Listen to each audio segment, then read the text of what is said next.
पहले आप इस वीडियो को देखिए, फिर इसके फनी कमेंट्स पढ़ेंगे। आप भी एक मजेदार कमेंट्स जरूर छोड़ें। मुझे कोई मर्द ही मिला नहीं है जिसके पास लाला लैंड हो।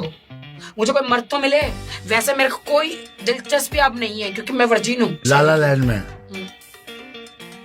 मुझे लाला लैंड में कोई दिलचस्पी नहीं। मूड तो होता होगा कभी? जब हाँ? मूड होता होगा तुम किस चीज का मूड? रोमांस का नहीं होता? हम अमीर लोग हैं। तो फिर पैसे घुसाते हो?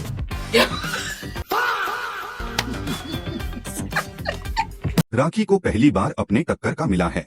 कौन है ये लोग?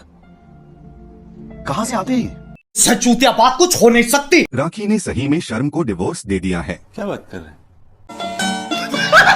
100 चूहा खा के बिली हज को चली।